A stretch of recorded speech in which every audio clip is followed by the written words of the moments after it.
साहेबांच्या वाढदिवसानिमित्त प्रमुख आदरणीय भाऊ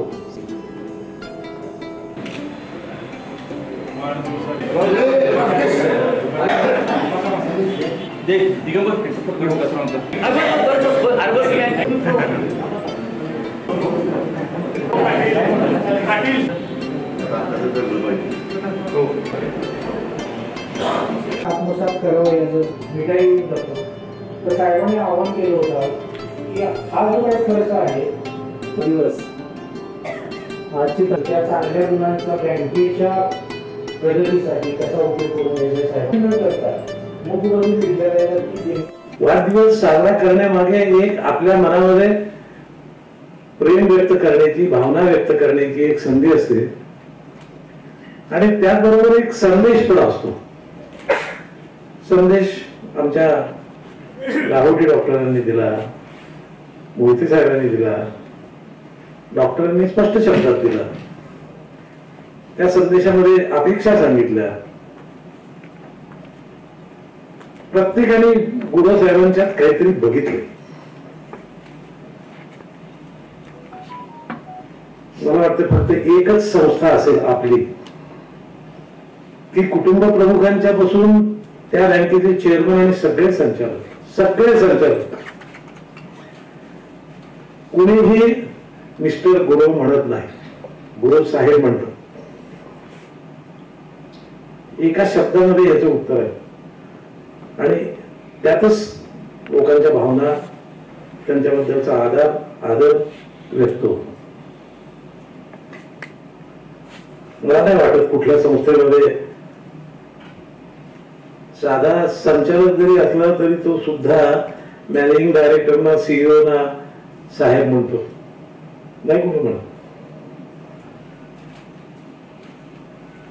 एक अमेरिकन प्रेसिडेंटच्या टेबलावरती एक स्लोगन लावलेली होती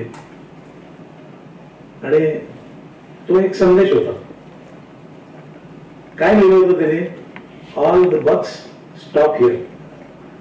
म्हणजे जेवढे इश्यूज असतील, जेवढे प्रश्न असतील, त्या सगळ्याचं उत्तर ह्या इथं मिळणार. इथून पुढे ते पलीकडे जाणार नाही. याला विचारा, त्याला विचारा, तो बघेल वगैरे काही नसतं. सगळ्याचं उत्तर ह्या इथं आहे. आता आज सगळ्यांनी तुम्ही जे कौतुक केलं ना, मी विचार करत होतो की कोणाचं कौतुक चाललंय. मला असं वाटायला लागलं हे माझंच कौतुक आहे. त्याचं कारण हा माणूस मी बघितला, मी म्हणजे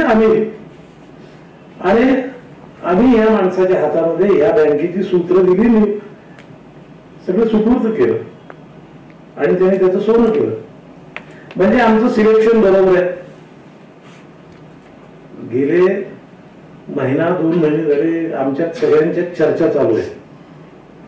फार लोकांच्या पर्यंत गेली नाही, काही संचालक मंडळापुरतीच मर्यादित होती.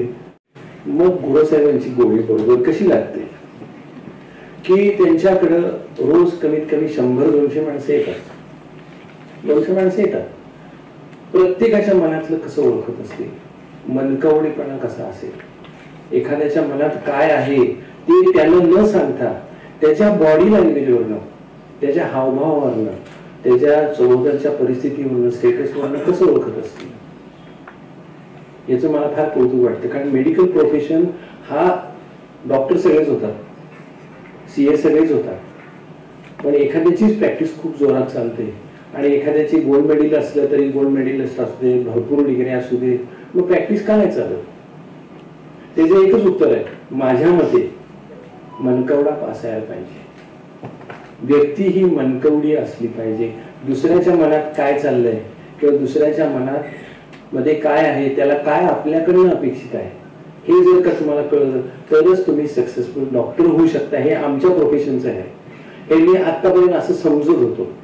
त्यामुळे माझे जे काही मित्र म्हणायचे ते का तू तर सगळ्यात शेवटी पास व्हायचं असेल, तुझी प्रॅक्टिस एवढी कशी काय?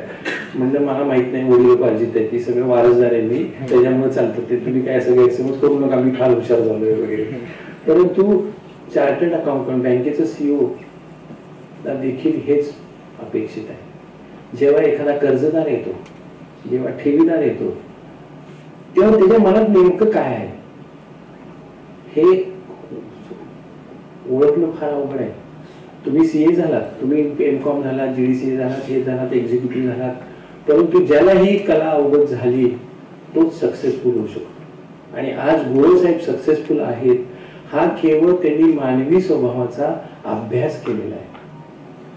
मानवी स्वभाव कशा पद्धतीने वागू शकतो, ऑड्स मध्ये कशा असू शकतो, हतबल झाल्यानंतर आल्यानंतर कर्ज कशा पद्धतीने मागू शकतो, चांगली चांगली माणसं, श्रीमंत माणसं केवळ हतबल झालेली कर्जापोटी किंवा आर्थिक अडचणींमुळे जेव्हा गुरुसाहेबांच्या समोर येतात तेव्हा त्याला गुरुसाहेब एक छानपैकी सल्ला देतात, कन्सोलेशन देतात, कर्जाचा मार्ग काढून देतात आणि परत त्याचा व्यवसाय सुव्यवस्थित करून देतात. डोकं आहे, चार्टर्ड अकाउंटंट आहेत, बँकर आहेत, हुशार आहेत, प्रश्नच नाही, परंतु त्यांच्याजवळ जी कला आहे ती मनातून ओळखायची कला आहे. एखाद्याच्या मनात जाऊन किंवा त्याच्या सिच्युएशन मध्ये जाऊन जे त्यांना जे अवगत येतं, कारण ते त्या ज्या परिस्थितीतून आले त्या परिस्थिती ही त्यांच्या पाठीशी आहे आणि हे ज्यांना समजलं ते सक्सेसफुल होऊ शकते. आज तुम्ही सांग, इंग्लिशमध्ये म्हण आहे, when you stand in my shoes you will realize my position. तुम्ही जेव्हा माझ्या बुटात उभे राहाल किंवा माझ्या भूमिकेत उभे राहाल किंवा माझ्या भूमिकेशी समरस व्हाल त्यावेळेलाच तुम्हाला माझ्या जागेची किंमत कळेल. आणि आज गुरुसाहेब जे आहेत हे याच भूमिकेत आहेत. दिलदार मनाचा राजा माणूस हीच कराडकरांमध्ये आपली ओळख आहे साहेब. दिलदार मनाचा राजा माणूस हीच कराडकरांमध्ये आपली ओळख आहे साहेब. लीलया आव्हाने पेलणारा सक्रिय माणूस हीच नव्या पिढीसाठी झलक आहे साहेब. पवित्र नाती जपणारा सृजनशील माणूस हीच अर्बन कुटुंबामधले आपली ख्याती आहे साहेब. महामंत्र कठोर परिश्रमाचा घेतला पताका अर्बनची आपण गगनात उंचावली साहेब. हास्यवदनाने परीक्षांना पार केला तर आणि सीए पदाची बिरुदावली आपली झाली साहेब. देवरूपी मात्या पित्यांचा आशीर्वाद घेतला आणि मुख्य कार्यकारी पदी विराजमान झालात साहेब. वरदहस्त कुलदैवत कुटुंब प्रमुख आणि अध्यक्षांचा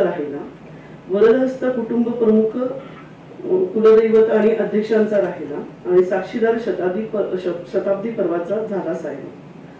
गुणदिलीप नावातील सृजनशील स्वैच्छिक उदार लक्षपूर्वक आणि सक्रिय कृतीने सार्थ केले साहेब. रचनात्मक कार्याने आपले ध्येय प्रयत्न पराकाष्ठा आणि यशाचे टप्पे सचोटीने पादाक्रांत केले साहेब. वर्चस्व राहिले आदर्श व्यक्तिमत्वाचे नेतृत्व प्रशंसा ख्याती आणि सहानुभूती कर्तृत्वाने पार केली तर साहेब. प्रथमतः मी सर्वांना धन्यवाद देतो. माझा वाढदिवस साजरा केला, मला शुभेच्छा दिल्या, सर्व वक्त्यांनी आपली मनोगत चांगल्या पद्धतीने व्यक्त केली. सेवकांनी शुभेच्छा दिल्या, त्यांनी माझं कौतुक केलं. संचालकांनी संचालकांचं काम केलं, शुभेच्छा दिल्याच, त्याप्रमाणे अपेक्षा पण व्यक्त केल्या. आणि चेरोन साहेबांनी भाऊंनी सुद्धा ज्या अपेक्षा व्यक्त केल्या त्या रास्त आहेत. कारण आजच्या या बदलत्या युगात आपण स्पष्टपणे जर बोललो तर पुढचं विजन चांगलं दिसतं. तर मागं बघून पुढे चालायची वेळ नाहीये. मागं बघायला लगेच ठेस लागला आणि कधी कोंबडून पडून हे सांगता येत नाही. त्यामुळे पुढे बघायचंय हे शिकलोय भाऊंच्याकडून, चेरोन साहेबांच्याकडून.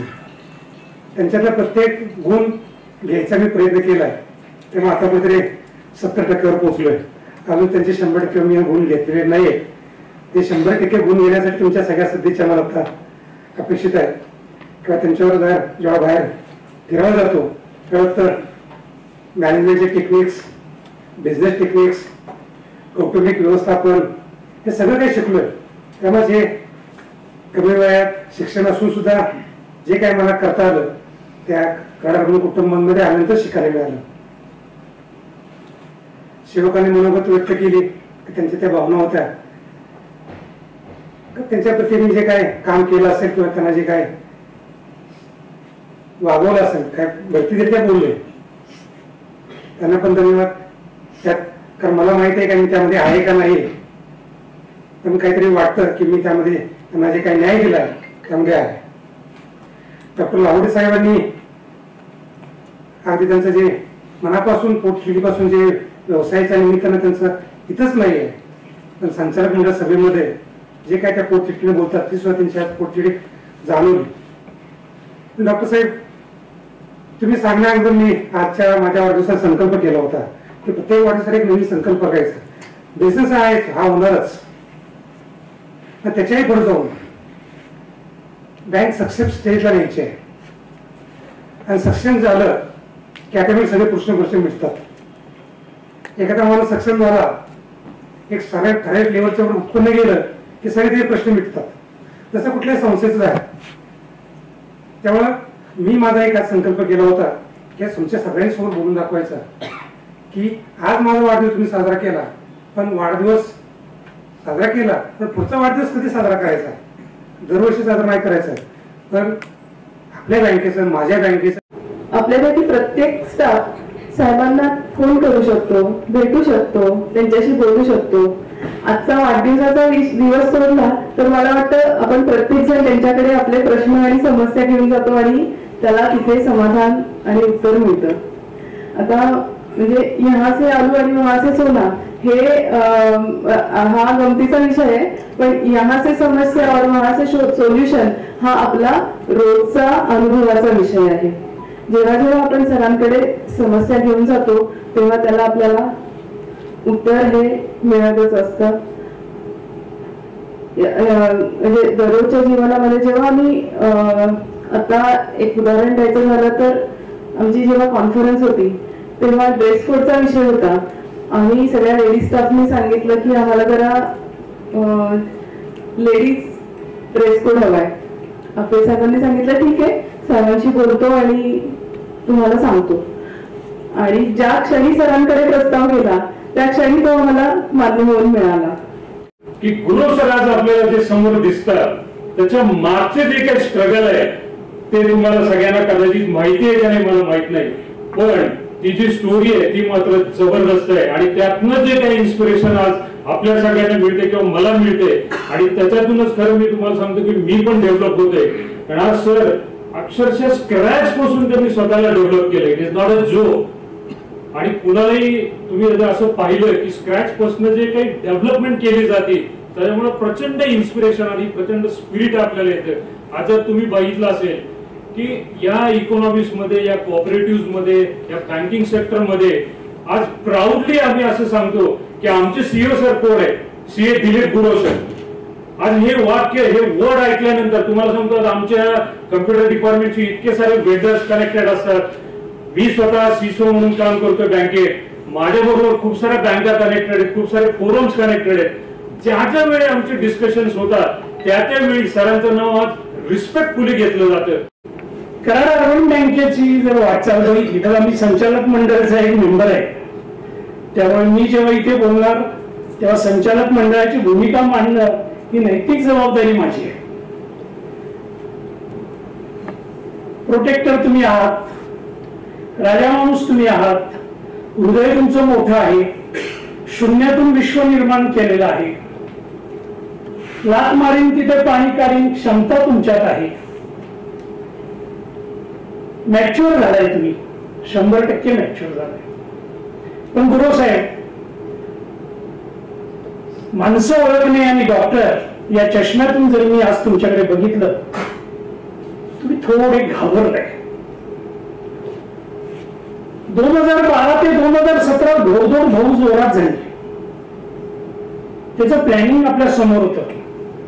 2018 पासून बघा 200 कोटी पासून 4800 कोटी पर्यंत आम्ही सहज गेलो. म्हणजे भाऊ आणि बाळासाहेब आज इथे आहेत. सगळे सहकारी ऑफिसर्स आज या ठिकाणी आहेत.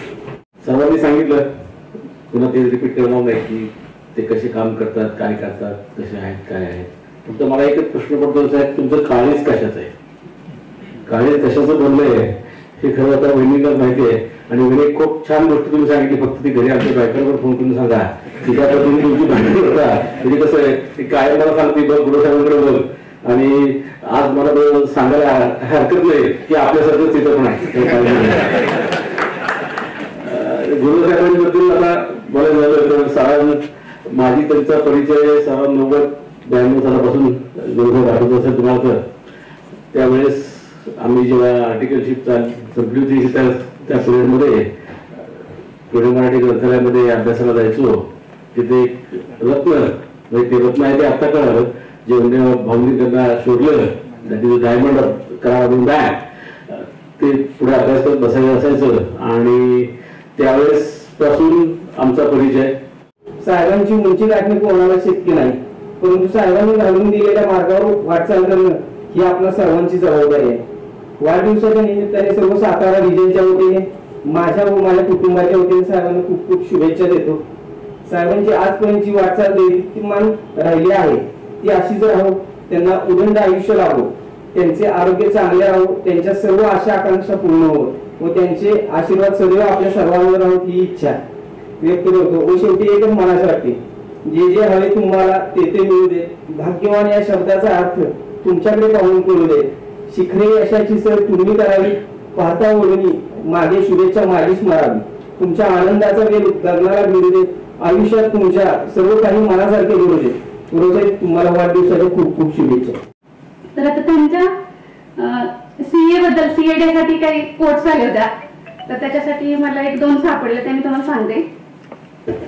इथं असणारे सीए पण आणि स्वतः हे पण त्यांच्यासाठी CA, a two-letter word containing struggle and failure, holding ocean of desires and reputation in society, dreams of family. हे CA साठी आहे. आणि एक मी ह्यांचेच एक मित्र आहेत कासट सर CA, त्यांनी एक लिहिलेलं आहे बघा. कोई बनता नहीं है CA बातों से, न जाने कितने नहीं सोए कई रातों से. CA बनने के सफर में नींद ऐसी खो गई, हम न सोए ये रात थक कर सो गई. हम न सोए ये रात थक कर सो गई. अमेंडमेंट का नगमा है, अटेम्प्ट की रवानी है, चार्टर्ड अकाउंटेंसी और कुछ नहीं, लीजेंड की कहानी है, लीजेंड की कहानी है. आता हे फक्त सीए झाले नाही तर तिथून येऊन ह्या सगळ्या सीए साठी खडतर केलेला प्रवास. मग त्यांना असंही वाटलं की एवढा खडतर प्रवास आपण सीए बनण्यासाठी केलेला आहे तर आपण हे स्ट्रगल सगळं आपण ह्या क्षेत्रामध्ये करायला काय हरकत नाही. आपण सगळं नॉलेज त्यामुळे हा एक चांगला इम्पॅक्ट दिसतोय असं मला वाटतंय. आणि शेवटी एकच सांगेन की he is my king of my heart आणि त्यांना दीर्घायुष्य आणि आरोग्यदायी आयुष्य मिळावं ईश्वराची प्रार्थना. संचालक म्हणून काम करताना अनेक मीटिंगांमध्ये अनेक विषय चर्चेला येतात, त्यावरती विचार विनिमय होत असतो आणि बारकाईला हे पाहत असतो की प्रत्येक विषयातला बारकाईनं उत्तर देण्याची मानसिकता गुरुसाहेबांपाशी असते. That is what is known as leadership. आणि त्याहीपेक्षा मला त्यांचं भावलेला सगळ्यात वैशिष्ट्य जर कोणतं असेल तर जेव्हा एखाद्या आपल्या सहकार्यावरती कारवाईचा विषय आलेला असतो तर बऱ्याच वेळा आपण एरवी पाहतो समाजामध्ये की कारवाईची जबाबदारी त्याच्यावरती झटकून ते रिकामी होताना आपण एरवी पाहत असतो. पण तो गुरुसाहेबांसारखा एक सक्षम नेतृत्व त्यातली चूक स्वतःकडे घेऊन कधीही त्यावरती आक्षेप न कारवाई जरूर होईल पण ती जबाबदारी टीम लीडर म्हणून त्यांनी आतापर्यंत स्वीकारली. इतकी वेळा आपल्या सरांना पाठीशी घातलेला. मला नेहमी कल्पना येते की एक अत्यंत सुरेख प्रसंग आहे. एकदा गंमत अशी झाली एक अत्यंत परमेश्वरावरती टोकाची निष्ठा असणाऱ्या भक्ताचं निधन होतं आणि म्हणजे मी स्वर्गीय नरकावरती विश्वास ठेवत नाही, मी थोडासा नास्तिक पंथातला प्राणी आहे पण कथा म्हणून खूप श्रवणीय आहे. साहेबांच्याकडनं घेण्यासाठी गुण म्हणजे साहेबांची जर दिनचर्या आपण बघितली तर पहाटे सुरू होते, त्याच्यामध्ये त्यांचा नियमित व्यायाम आहे, देवपूजा आहे आणि यातनं मी घेतले ते म्हणजे काय तर आपल्या याच्यामध्ये सातत्यपूर्ण पाहिजे. बँकेच्या आता त्यांनी जे चार्ज घेतल्यानंतर बँकेनं बरीचशी प्रगतीची निर्णय शिखर सर केली. त्या बाबतीत आत्ताच ज्येष्ठ आपल्या बँका देशभरातील ज्या बँका आहेत 100 वर्ष पूर्ण झालेल्या बँकांचा दिल्लीमध्ये केंद्रीय गृहमंत्री अमितजी शहा यांच्या हस्ते माननीय कुटुंब प्रमुख चेअरमन साहेबांनी सीओ साहेबांनी सत्कार स्वीकारला. तर त्या सत्काराच्या वेळेला वेळेचं बंधन असतं पण त्या तेवढ्या काळामध्ये सुद्धा साहेबांनी आपल्या बँकेचं जे आत्मचरित्रपर पुस्तक होतं, मी करारातून बँक बोलते, तर तेवढ्या कमीशा वेळामध्ये सुद्धा साहेबांनी ते पुस्तक अमित शाहांच्या हस्तात दिलं की जेणेकरून आपल्या बँकेची माहिती ही सर्व दूर पोहोचली पाहिजे. म्हणजे बँकेविषयी जी काही त्यांची निष्ठा आहे किंवा तळमळ आहे ती त्यातनं मला जाणवली.